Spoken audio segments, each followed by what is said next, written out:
Graça e a paz do nosso Senhor Jesus Cristo. Está tendo ali um ensinamento sobre Jesus, está me ardendo muito o coração falar sobre Jesus. Nós estamos precisando de Jesus. E aí eu comecei a pensar em Jesus se decidindo deixar a sua glória, deixar o seu poder, a sua majestade, se fazer carne e habitar aqui entre os seres humanos que ele mesmo criou. Que amor é esse, crianças? Que coisa mais maravilhosa você está pensando nisso.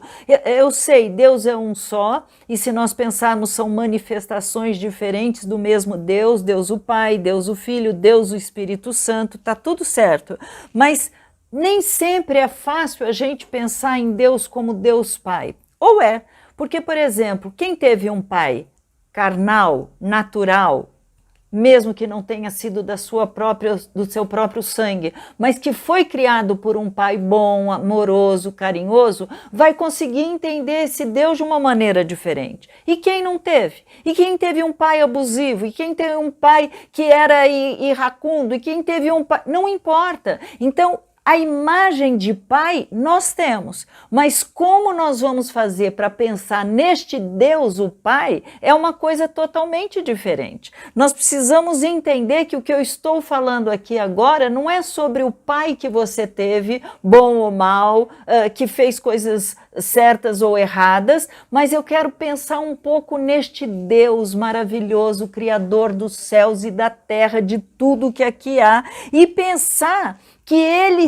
resolveu se fazer carne, habitar nesse mundo, tomar o nosso lugar naquela cruz, porque ele sabia que o homem não conseguiria voltar para o Pai, não conseguiria voltar para Deus. É tão interessante isso, porque quando Adão e Eva pecaram, a Bíblia, quando fala que Deus, na viração do dia, ele foi atrás, olha só, ele foi atrás de Adão. Para mim não existe gesto de maior amor do que isso. Foi Deus que foi atrás de Adão. E ele não perguntou por que você fez, ele fez aonde você está. E ele sabe que o pecado faz separação entre o homem e Deus. Por isso, de uma pergunta tão clara, aonde você está?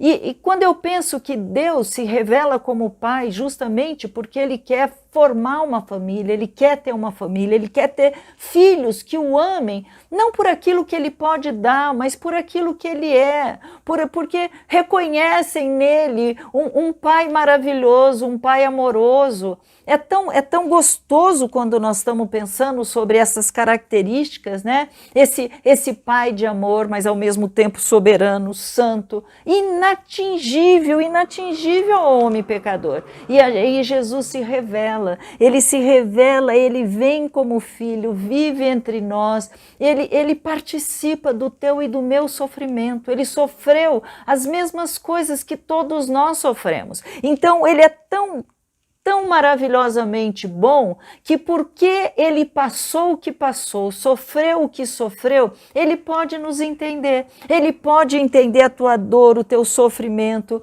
ele pode entender as nossas lutas com relação a estar limitado numa carne, só que ele não pecou, só que Jesus não ficou doente, mas ele teve queridos seus que ficaram doentes. É claro que ele não podia ficar doente, a morte ela não teria nenhum poder sobre ele, porque a morte só entrou por causa do pecado, mas ele não fez pecado, e a doença, a enfermidade só veio ele não tinha. Então nós temos que entender que decisão foi essa?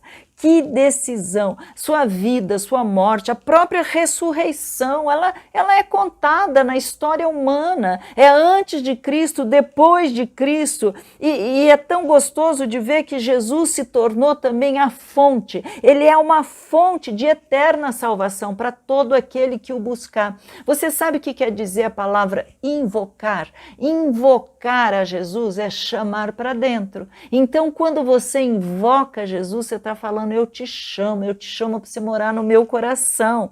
E aí, você fazendo isso, você vai ter a possibilidade de, em todas as tuas lutas, em todas as tuas tristezas, você tem ali com você este que hoje sim é o Deus Todo-Poderoso, assentado à direita de Deus o Pai, aquele que tem todo o domínio sobre todas as coisas, te ajudando e me ajudando. E aí ele é capaz de nos socorrer e não nos fazer ficar caindo nas mentiras de Satanás. Sabe, Jesus o homem, com as emoções que ele teve, os sentimentos que ele teve, com a inteligência que ele teve, porque tudo isso ele teve. E a Bíblia diz que ele foi cheio do Espírito Santo. E esse é o foco que eu quero falar com você hoje. Se Jesus, sendo quem ele era, apesar de ali naquele momento estar como carne, estar limitado, mas ele precisou ser cheio do Espírito Santo, através daquele batismo que ele teve, Deus o Pai falou com ele, este é o meu filho amado, o Espírito Santo desceu sobre ele em forma de pomba. Imagine então eu e você, para passarmos, para resistirmos o dia mau, o que eu e você precisamos? Ser cheios do Espírito Santo, essa plenitude que pode estar em você, basta você o buscar, querer cada vez mais. Nós estamos buscando, clamando a esse Deus por um tempo onde nós passaremos por luta, claro, passaremos por aflição, mas cheios desse Espírito, nós não sucumbiremos, nós não seremos deixados para trás, porque esse Espírito vai nos dirigir, esse Espírito vai nos guiar, esse Espírito vai inclusive te capacitar e me capacitar. É isso que a palavra de Deus diz, que nós somos hoje guiados pelo Espírito Santo de Deus. Velho Testamento, nós temos Deus se revelando ao homem. No Novo Testamento, nós temos Jesus se revelando ao homem. Mas olha que lindo, quando você está lendo João, ele fala assim, olha, eu vou para junto do Pai. Mas vocês não ficarão órfãos, eu vou enviar outro, e este outro nada mais é do que o Espírito Santo de Deus. A revelação da Trindade está na Bíblia, a revelação do Deus Pai, Filho e Espírito Santo, do Deus único, do Deus amoroso, está na Bíblia. E a minha proposta para você, por que não? Por que não se encher do Espírito Santo de Deus? Por que não pedir para que Ele venha dirigir, falar, te ensinar, te instruir, te guardar? É Ele que nos convence de todas as coisas, é Ele que nos convence do pecado, do juízo e da justiça.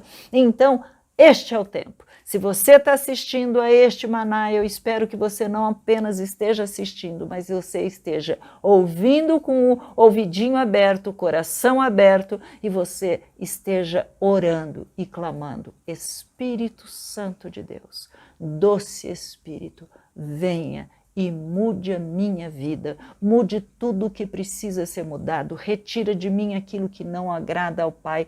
Eu quero ser vaso de honra nas tuas mãos, me conduza a toda justiça, a toda verdade. É isso que eu oro, é isso que eu peço para a minha vida e eu peço para a tua também. Amém? Queridos, fiquem com Deus, mas lembrando sempre que nesta dispensação, o Espírito Santo de Deus habita dentro de você, porque você invocou, você chamou para dentro. E ali, agora, diz a palavra de Deus, viremos e faremos nele morada. Deus Pai, Filho e Espírito Santo, viremos e faremos nele morada. Amém? Deus te abençoe, excelente dia, sentindo, andando, caminhando com esse Deus maravilhoso que fez tudo para te atrair para Ele, para que você viva em novidade de vida, mas também tenha uma vida em abundância. Fica com Deus. Você pode acompanhar todo o nosso conteúdo no Instagram, no YouTube e no Facebook. Deus te abençoe.